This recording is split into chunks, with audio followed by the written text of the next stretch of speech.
पौधों में दो तरह की पाइप्स पढ़ रखी थी। पहली जो भोजन को ले जाने का काम करती है मीन्स फ्लोएम, और दूसरी जो आपके पानी को ले जाने का काम करती है मीन्स जाइलम। अब आप सोचेंगे बच्चों की ये पाइप कैसी है? वैसे ही नॉर्मल पाइप जिससे हम लोग अपने गार्डन में पानी देते हैं या फिर पानी भरने का काम करते हैं, वैसी ही पाइप है, या फिर ये जाइलम फ्लोएम जो पौधों में पाई जाती है ये कुछ अलग है, इनका स्ट्रक्चर अलग है। बच्चों आज इसी को हम लोग समझेंगे एक डायग्राम के थ्रू कि जाइलम कैसा दिखता है और फ्लोएम कैसी दिखती है, और इनके वर्क को भी हम लोग पढ़ेंगे। क्यों पढ़ेंगे बच्चों? क्योंकि नीट 2019 में जाइलम से रिलेटेड क्वेश्चन आपके पूछा गया है।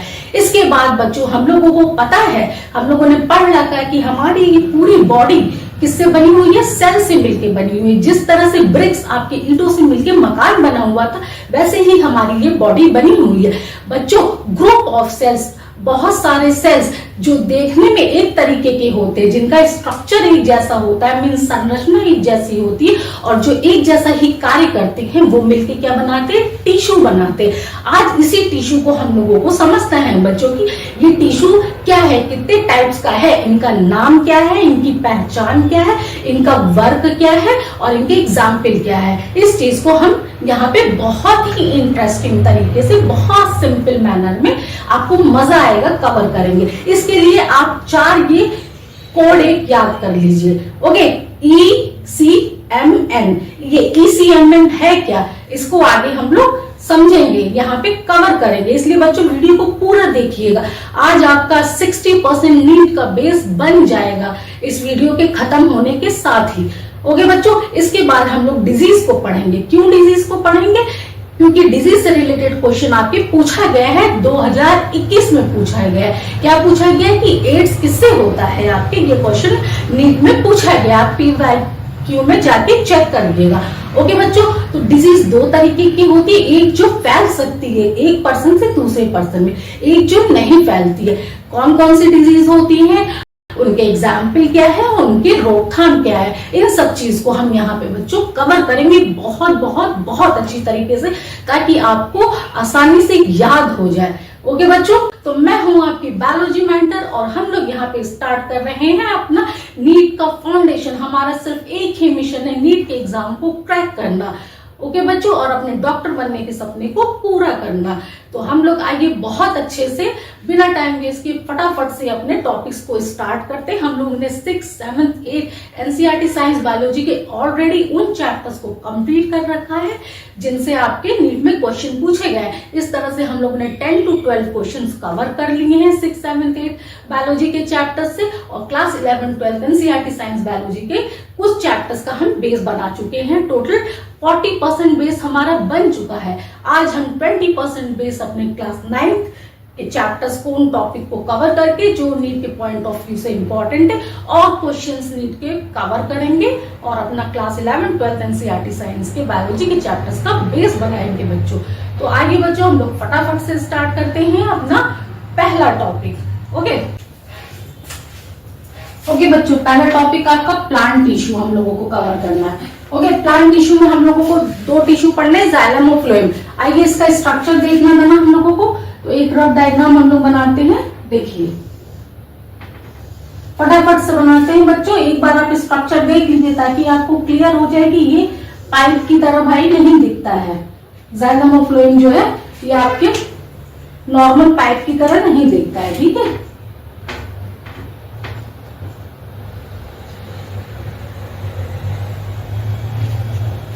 ओके बच्चों,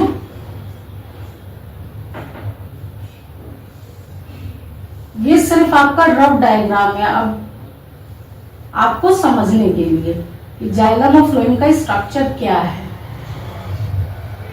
कैसा दिखता है।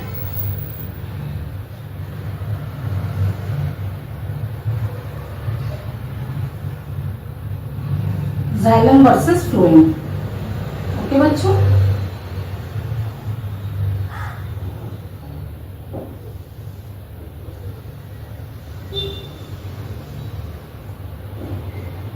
ठीक है।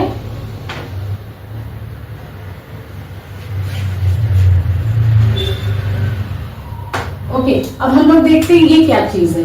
ये है बच्चों न्यूक्लियस, NUCLEUS, न्यूक्लियस।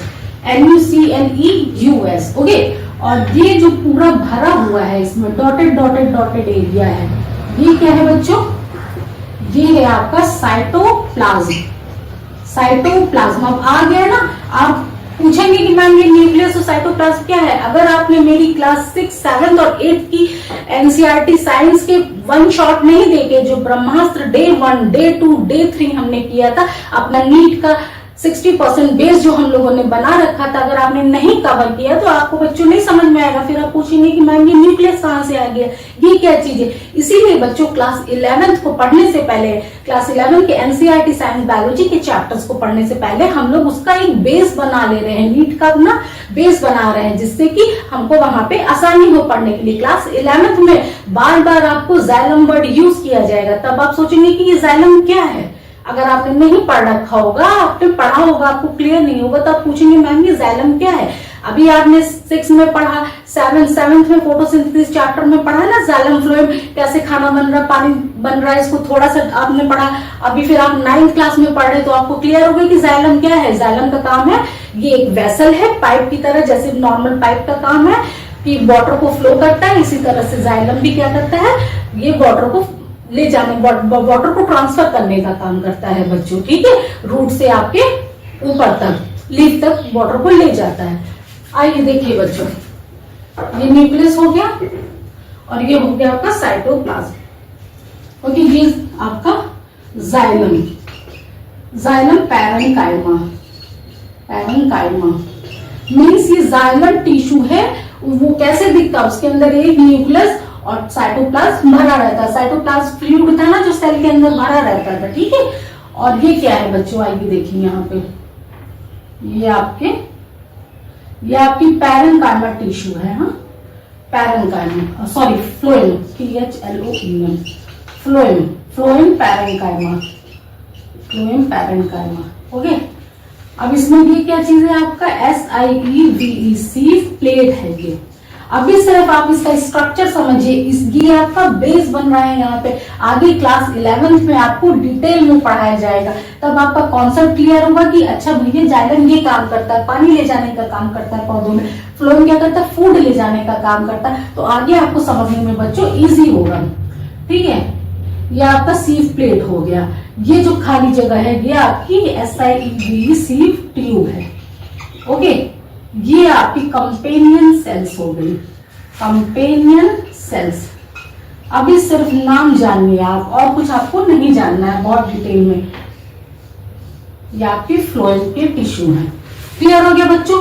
जाइलम और फ्लोएम का स्ट्रक्चर आप लोगों ने देख लिया। अब वर्ड समझिए, जाइलम को क्या कहते हैं? Water pipe. जाइलम आपकी क्या है? वाटर पाइप, पानी को ले जाने का काम करती है। फ्लोएम क्या है? फूड पाइप, ये खाने को ले जाने का काम करती है। कहां से अब लेके जाती है वाटर को? कहां से लेके जाती है जाइलम? रूट से लीफ तक, रूट से लीफ तक, पत्तियों तक पानी जाता है, तभी तो पत्ती फोटोसिंथेसिस के प्रोसेस में पानी लेके अपना खाना बना रही थी ना। ओके बच्चों, तो यानी ये नीचे से ऊपर लेके जाती है, आपके रूट से लीफ की तरफ लेके जाती है। ओके, और फूड पाइप क्या है? लीफ में खाना बन गया था। 7th क्लास में फोटोसिंथेसिस चैप्टर, हम फोटोसिंथेसिस टॉपिक में हम लोगों ने कवर किया था ना कि कैसे खाना बन रहा है फोटोसिंथेसिस प्रोसेस के थ्रू पत्तियों में। तो क्या हो रहा है बच्चों? पत्ती में खाना बन गया, अब लीफ से जो है, लीफ से रूट तक खाना आएगा, ठीक है। यानी ऊपर से खाना कहाँ आ रहा है? ऊपर से नीचे आ रहा है, और पानी नीचे से आपके ऊपर जा रहा है, ठीक है। जाइलम में डेड सेल्स होती है। जाइलम की जो सेल्स होती है बच्चों, ये डेड होती है, मरी हुई होती है। फ्लोएम की जो सेल्स होती है ये आपकी कैसी होती है? लिविंग सेल्स होती है, जिंदा होती है। क्लियर हो गया बच्चों? रूट में जो पानी डालते हैं हम लोग, रूट जो वाटर ऑब्जॉर्व करता है सॉइल से, वाटर और मिनरल वो क्या करता है? इसी जाइलम के थ्रू रूट ऊपर भेज देता है, पत्तियों तक डिफरेंट पार्ट्स को चला जाता है प्लांट के, और आपका लीफ में जो खाना बनता है वो नीचे चला आता है। क्लियर हो गया बच्चों? जाइलम और फ्लोएम आप लोगों का अच्छे से समझ में आ गया। बिल्कुल समझना इसलिए जरूरी है। क्वेश्चन इससे क्या पूछा गया है? 2019 में पूछा गया है कि जाइलम का काम, वाटर फ्लो का काम किसका है? तो आप लोग तुरंत बताएंगे पौधों में वाटर फ्लो का काम किसका है? जाइलम का है। ओके, क्लियर हो गया बच्चों। अब हम लोग आते दूसरा टॉपिक हमारा क्या है, पहला टॉपिक क्लियर हो गया। जाइलम क्या है, नीचे से रूट से पानी ऊपर आपके लीफ की तरफ जा रहा है। ये वाटर पाइप है। फ्लोएम क्या है, ये आपका फूड पाइप है। लीफ से जो है भोजन नीचे की तरफ रूट की तरफ आ रहा है। क्लियर हो गया। स्ट्रक्चर आप लोगों ने देख लिया, वर्ग समझ लिया इसका। अब हम लोग अपने सेकंड टॉपिक पे आते हैं, that is animal tissue. Okay, animal tissue.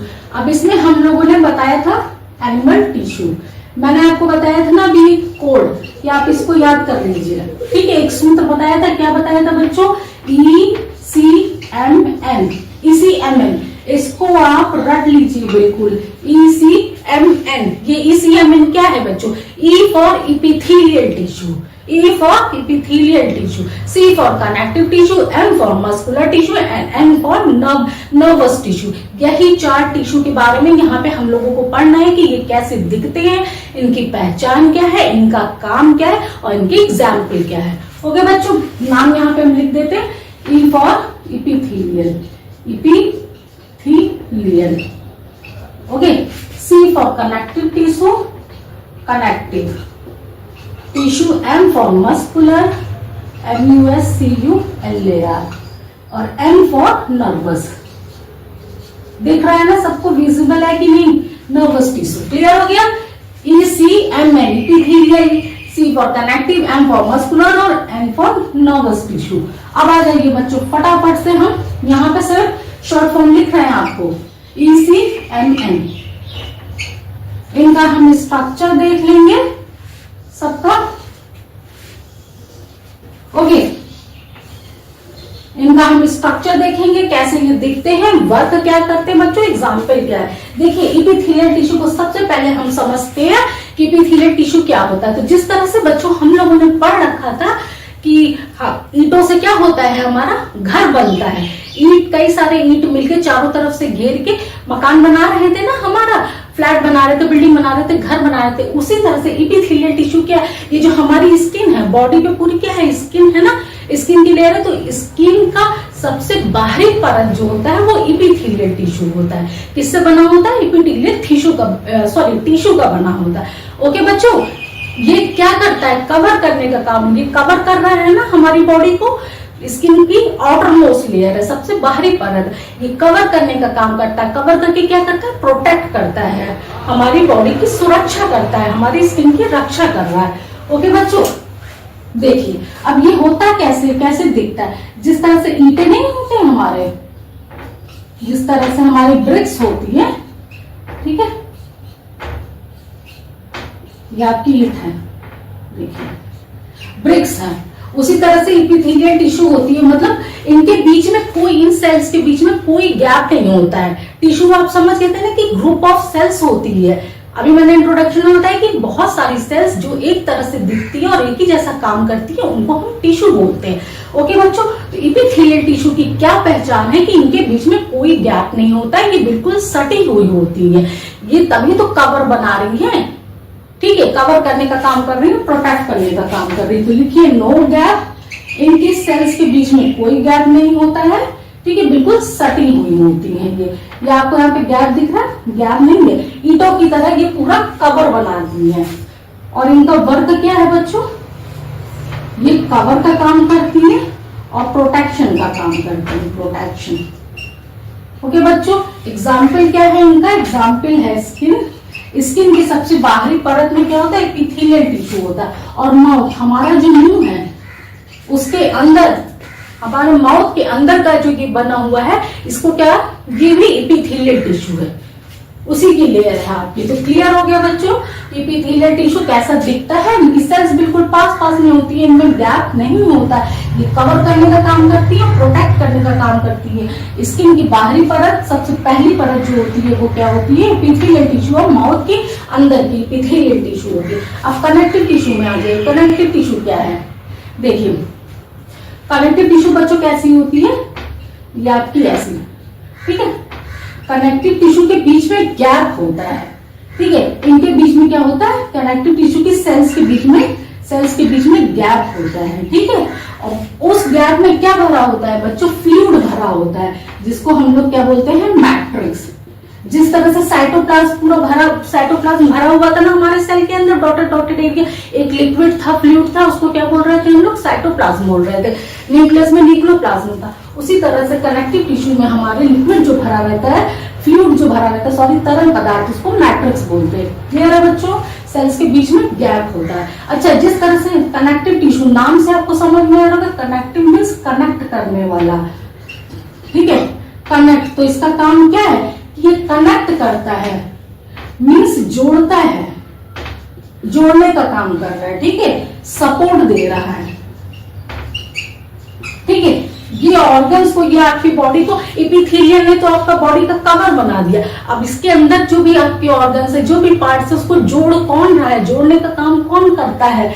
वो कनेक्टिव टिश्यू कर रहा है, ठीक है। एग्जाम्पल आपका बच्चों क्या हो गया? ब्लड हो गया एग्जाम्पल आपका, और दूसरा आपका एग्जाम्पल बोन हो गया।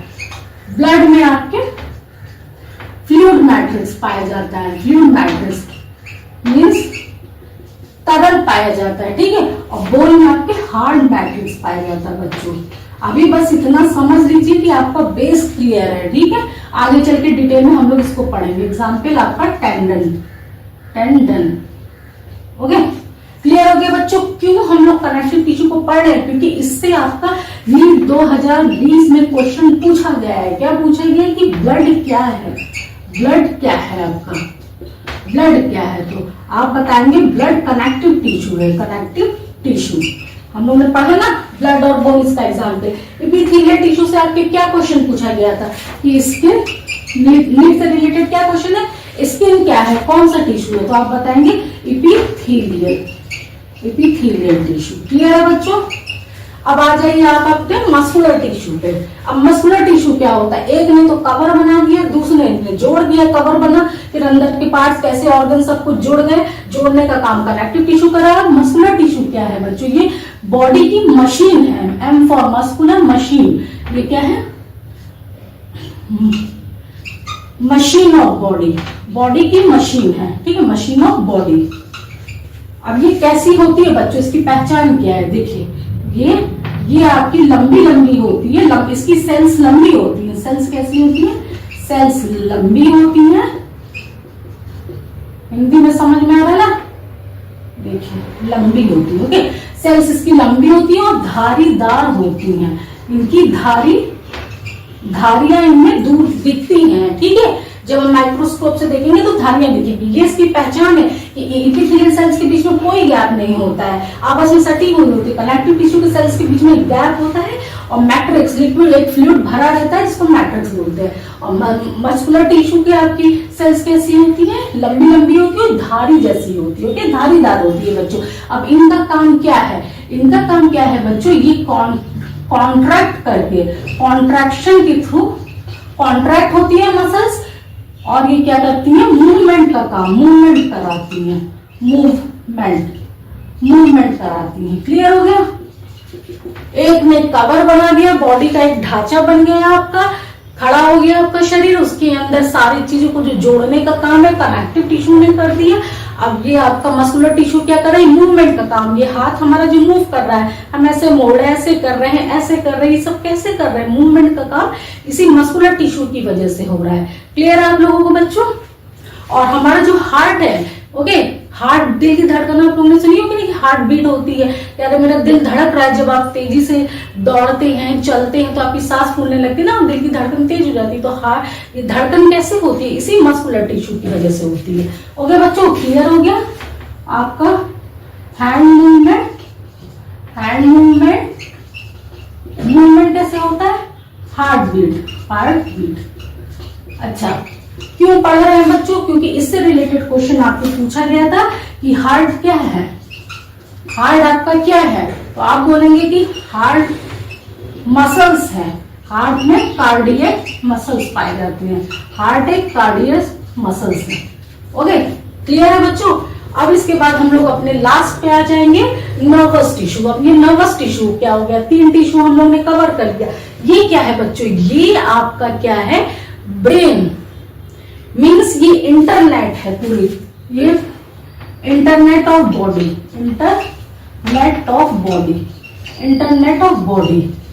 ओके, बॉडी का पूरा इंटरनेट है ये, स्पेलिंग आप लोगों को क्लियर है ना, BODY, बॉडी का इंटरनेट ही है ये पूरा। इसका काम क्या है? अच्छा बच्चों, ये दिखता है अब कैसे, सबको हम लोग देखते चले आ रहे हैं। आप लोगों ने तार देखा होगा, बिजली का तार, तो ये तार की तरह ही होता है। नर्वस टिश्यू आपका तार की तरह होता है जो पूरी बॉडी में फैला रहता है। ओके, और इसका काम अब क्या है, देखिए स्ट्रक्चर देख लीजिए पहले। ये हो गया आपका, ये सिर्फ रफ डायग्राम है, बात मत कहिएगा कि मैम इस तरीके से तो नहीं बना है बुक में, सिर्फ आपकी समझने के लिए। ये सेल बॉडी है आपकी, सेल बॉडी, ये आपका डेंड्राइट्स है। ओके, डेंड्राइट्स हो गया, ये आपका एक्सॉन हो गया। क्लियर हो गया बच्चों? तो इसमें तार में क्या होता है, कैसे जो तार छोटे छोटे रहते हैं उनको हम लोग क्या कहते हैं बच्चों, डेंड्राइट्स बोलते हैं, और एक बड़ा सा जो लंबा तार रहता है उसको एक्सॉन बोलते हैं। क्लियर हो गया बच्चों? अब इसका काम क्या है, हमारे नर्वस टिश्यू का काम क्या है? तो ये क्या करता है बच्चों, ब्रेन से, हमारे दिमाग से सिग्नल को बॉडी के दूसरे पार्ट्स तक ले जाता है। यही ऑर्डर करता है, ये कहता है कि ये काम करो। दिल को धड़काता कौन है? आपको मस्कुलर टिश्यू धड़काता है, लेकिन धड़काने का ऑर्डर कौन पास करता है, कौन भेजता है सिग्नल? तो हमारा नर्वस टिश्यू भेजता है। क्लियर हो गया आप लोगों को बच्चों? इसका काम क्या है, ये ब्रेन से सिग्नल बॉडी तक जाता है, बॉडी तक ले जाता है। ओके, ले जाता है। क्लियर है बच्चों? और इसका एग्जाम्पल में आपका क्या आ जाएगा, ब्रेन है, BRAIN ब्रेन, आपका स्पाइनल कॉर्ड एक्सेट्रा। क्लियर? तो अब ये भी आप लोगों को क्लियर हो गया बच्चों। एनिमल टिश्यू हम लोगों ने पढ़ लिया। क्यों पढ़ा है? क्योंकि इससे क्वेश्चन पूछा गया और क्लास 11, 12 एनसीईआरटी था, इसमें बायोलॉजी के चैप्टर्स का के बेस बना रहा है। ओके, क्लियर बच्चों? इससे नीट में क्या नर्वस टिश्यू से आपके क्या क्वेश्चन पूछा जाता है कि सबसे बड़ी सेल कौन सी होती है? तो सबसे बड़ी सेल कौन सी होती है बच्चों? Nerve cell. नर्व सेल जो होती है सबसे बड़ी होती है, ये 1 मीटर की होती है। ये वेरी वेरी वेरी इंपॉर्टेंट आपके है। क्लियर हो गया बच्चों? 4 तरह की। आप सबसे पहले एनिमल टिश्यू में ये फॉर्मूला लर्न करेंगे, ECMN। ECMN means epithelial, C for connective, M for muscular और N फॉर नर्वस टिश्यू। 4 तरह की ये होती है। एपिथेलियल टिश्यू की पहचान क्या है? इसके बीच में गैप नहीं होता है और ये आपकी कवर प्रोटेक्शन का काम करती है। सबसे पहले एपिथेलियल ने आपकी स्किन बना दिया, स्किन का आउटर लेयर है, माउथ के अंदर का जो है ये आपका एपिथेलियल है। अब स्किन एक आपका ढांचा खड़ा हो गया, ठीक है, मकान जैसे ईंट है, आपका मकान खड़ा हो गया चारों तरफ से ईंट को कवर करके। फिर इसके बाद ईंट के बीच में जो प्लास्टर लगे रहते हैं वो क्या है बच्चों? कनेक्टिव टिश्यू है। ईंट आपका एपिथेलियल है और ईंट के बीच में जो प्लास्टर है वो कनेक्टिव टिश्यू है। फिर मस्कुलर टिश्यू आपका क्या है बच्चों?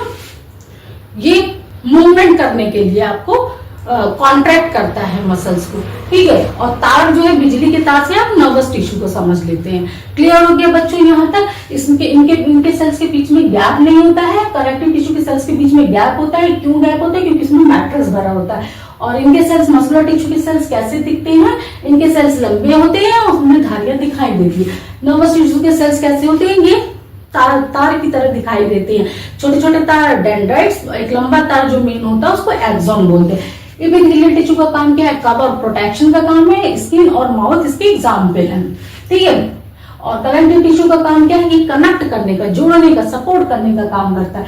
ब्लड आपका एक कनेक्टिव टिश्यू है कि पूछा गया है, ओके। बोन आपका कनेक्टिव टिश्यू है। और मस्कुलर टिश्यू का काम क्या है? ये आपका कॉन्ट्रैक्शन के थ्रू मूवमेंट कराता है। ऑर्गन्स कैसे मूव करते हैं, बॉडी पार्ट्स कैसे मूव करते हैं, ये मस्कुलर टिश्यू का काम है। और नर्वस टिश्यू का काम क्या है बच्चों आप लोगों के? ये ब्रेन से सिग्नल भेजता है। दिमाग ने कहा कि जाओ ये काम करो, तो करेगा कौन? मस्कुलर टिश्यू किया। स्किन पूरा आपका ढांचा बना दिया एपिथेलियल टिश्यू ने, फिर कनेक्टिव टिश्यू ने जोड़ दिया, ठीक है, जोड़ने का काम, ढांचा बनाया एपिथेलियल ने, जोड़ने का काम कनेक्टिव टिश्यू ने किया। और मशीन आपका काम कर, ऑर्गन्स कैसे काम कर रहे हैं, कैसे वर्क हो रहा है, वो मस्कुलर टिश्यू ने किया। और आपके नर्वस टिश्यू ने ऑर्डर पास किया कि जाओ ये काम करो, ऑर्गन तुम ये काम करो, चाहे इंटरनल हो चाहे एक्सटर्नल हो। ओके बच्चों, तो आपका सेकंड टॉपिक भी क्लियर हो गया। अब हम लोग फटाफट से आते हैं अपने थर्ड टॉपिक मींस डिजीज को कवर कर लेते हैं। टॉपिक हमारा है disease, okay, DISCASC disease. Means बीमारी, रोग, डिजीज बच्चों दो तरीके की होती है। एक जो एक पर्सन से दूसरे पर्सन में फैलती है और एक जो नहीं फैलती है, छूने से या उनके पास रहने से, उनके कांटेक्ट में आने से नहीं फैलती है। तो डिजीज आपकी 2 टाइप्स की हो गई। एक हो गई बच्चों इन्फेक्शियस डिजीज, INFECTIOUS, एक इन्फेक्शियस हो गई, एक non infectious. INFECTIOUS, okay. Non infectious, infectious means फैलती है, जो फैलती है, संपर्क में आने से, एक पर्सन से दूसरे पर्सन से कांटेक्ट में आने से ये फैल सकती है और ये नहीं फैलती है, ओके, नहीं फैलती है। घर में देखा होगा ना आप लोगों को, किसी को सर्दी खांसी जुकाम हो जाती तो क्या होता है, बोलते हैं ना कि पेरेंट्स बोलते हैं कि छोटे बच्चे, बड़े बच्चे को हो गया तो छोटे बच्चे को क्या बोलते हैं कि अरे तुम दूर रहो, थोड़ा दूर रहो, मुंह पे हाथ रख के खांसो। क्यों? क्योंकि ये इन्फेक्शियस डिजीज होती है, मीन्स कि दूसरे को भी हो सकती है। ओके बच्चों, इन्फेक्शियस डिजीज किनकी वजह से होती है? ये बैक्टीरिया, वायरस, प्रोटोजोआ की वजह से हो सकती है। ओके बच्चों, इनका एग्जाम्पल हम आप लोग देख लेते हैं। एड्स आपका वायरस के थ्रू होता है। ओके, टीबी एक बीमारी है जिसमें बहुत खांसी आती है, खांसते खांसते मुंह से ब्लड आने लगता है। तो टीबी किससे होती है? ये बैक्टीरिया से होती है, बैक्टीरिया से होती है। और आपका क्या है बच्चों? एड्स हो गया, टीबी हो गया, और कौन सी बीमारी है आपकी? मलेरिया किससे होती है बच्चों? आपकी ये प्रोटोजोआ से होती है। ओके, 3 तरह की इन्फेक्शियस डिजीज हम लोग ने देख ली, एक एड्स, एक टीबी, एक मलेरिया। एड्स वायरस से होता है, टीबी आपका बैक्टीरिया से होता है, मलेरिया प्रोटोजोआ से होता है। क्यों पढ़ रहे हैं बच्चों? क्योंकि नीट 2021 में क्वेश्चन आपके इस पे पूछा गया कि एड्स किस वायरस से होता है। 2021 में क्वेश्चन पूछा गया है, PYQ में देखिए, नीट 2021 में क्वेश्चन पूछा गया कि एड्स आपके किस वायरस से होता है, किस वायरस से? तो आपका आंसर होगा HIV वायरस। ओके, और ये क्लास 12 के चैप्टर नंबर 8 का बेस आपका यहीं से बन रहा है। ओके, पूरा बेस बन रहा है। अब नॉन इन्फेक्शियस डिजीज कौन कौन सी होती है बच्चों? देखिए, नॉन इन्फेक्शियस डिजीज आपकी कैंसर है ना, बहुत खतरनाक बीमारी है। लेकिन ये ऐसा नहीं होता है कि कैंसर पेशेंट है तो आप उनके पास बैठ जाएंगे या उनसे हाथ मिलाएंगे, बात कर लेंगे तो आपको भी हो जाएगा। नहीं, ये ऐसे नहीं होता है। ठीक है, कैंसर हो गया आपका, डायबिटीज हो गया, कैंसर हो गया, डायबिटीज हो गया, और high BP means high blood pressure. ये सब बीमारियां कैसे होती हैं कि बॉडी के अंदर, जब आपकी इंटरनल अंदर जो है कुछ गड़बड़ होता है, बॉडी के अंदर इंटरनल में कुछ गड़बड़ होता है, सिस्टम गड़बड़ाता है आपका, तब क्या होता है? तब ये बीमारियां हो जाती हैं। ओके बच्चों, हाई ऐसा है कि किसी को कोई हाई बीपी का पेशेंट है, खूब चिल्ला रहा है, उसे खूब गुस्सा आ रहा है, तो ऐसा नहीं कि आप उसके पास जाएंगे तो फिर आपको भी गुस्सा आने लगेगा, या उसको हाई बीपी तो आपको भी हो जाएगा। ऐसा नहीं है, ये ट्रांसफर नहीं होते हैं। ठीक है, ये बॉडी के अंदर इंटरनल पार्ट्स में आपके सिस्टम में कुछ गड़बड़ी होती है, तब ये डिजीज होते हैं। ओके बच्चों, क्लियर हो गया इन्फेक्शियस डिजीज और नॉन इन्फेक्शियस डिजीज 2 तरह की, एक इन्फेक्शियस, एक non infectious. AIDS, TB, malaria ये आपकी इन्फेक्शियस डिजीज है, और कैंसर, डायबिटीज, हाई बीपी ये आपकी नॉन इन्फेक्शियस डिजीज है। अब इनका प्रिवेंशन क्या है, कैसे इनकी रोकथाम की जा सकती है? तो बच्चों, पहला क्या है? Public hygiene, HYGIE, public hygiene. दूसरा है आपका पर्सनल हाइजीन, और तीसरा है आपका वैक्सीन लगवाना ना, टीकाकरण करना। तो पब्लिक हाइजीन क्या है बच्चों? कि आप बाहर कहीं भी जा रहे हैं तो वहां पे साफ सफाई रहनी चाहिए। आप जानते हैं कि बैक्टीरिया, वायरस ये सब क्या है आपके पानी में, हवा में, सब ये चारों तरफ पाए जाते हैं ना, उड़ते रहते हैं। हमें नंगी आंखों से नहीं दिखते हैं, माइक्रोस्कोप के थ्रू हम इनको देख सकते हैं। तो हर जगह तो ये है, पाए जाते हैं आपके। बाहर आप जा रहे हैं कहीं भी तो पानी आपको क्लीन पीने के लिए, प्योर वाटर, क्लीन वाटर मिलना चाहिए। पब्लिक में हाइजीन बना के रखना चाहिए।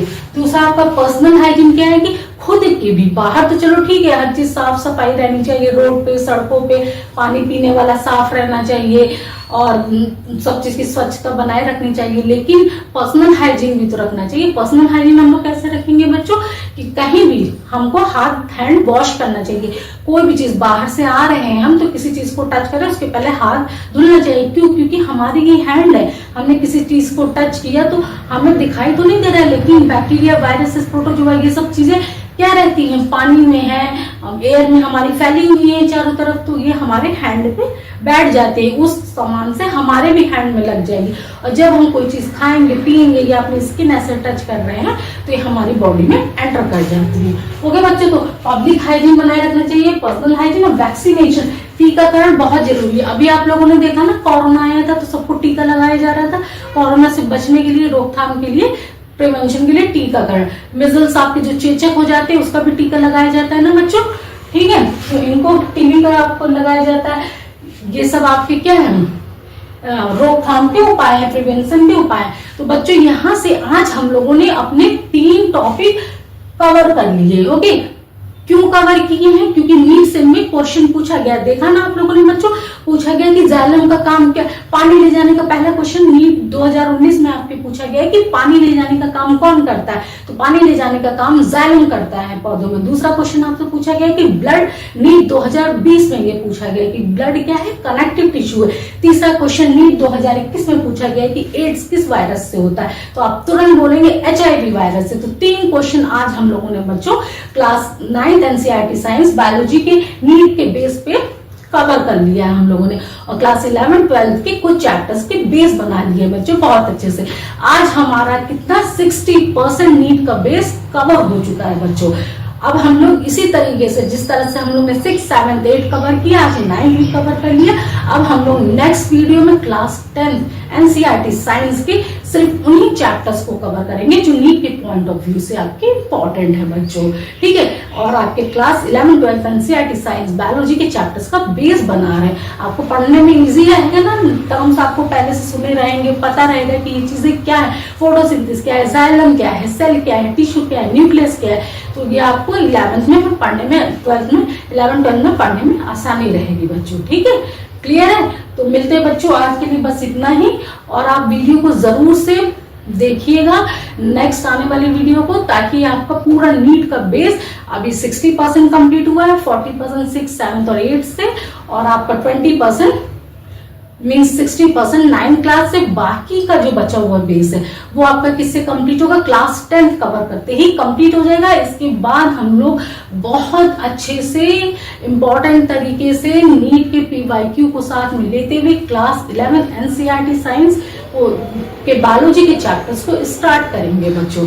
ओके, अगर आपने मेरी क्लास 6, 7, 8 की वीडियोस नहीं देखी है, जो ब्रह्मास्त्र देव 1, 2, 3 है, तो उनको जाके आप लोग देखिए बच्चों, ताकि आपका नीट का बेस स्ट्रॉन्ग हो जाए और आपका भी 40% और नीट के 10 से 12 क्वेश्चंस तैयार हो जाए, कहीं भी नहीं जाए। आप देखते ही ऑप्शन तुरंत टिक कर दे। ओके बच्चों, तो मिलते हैं हम लोग अपने नेक्स्ट क्लास में, क्लास 10 NCERT साइंस बायोलॉजी के उन्हीं टॉपिक्स को लेके जिनसे आपके नीट में क्वेश्चन पूछे गए हैं।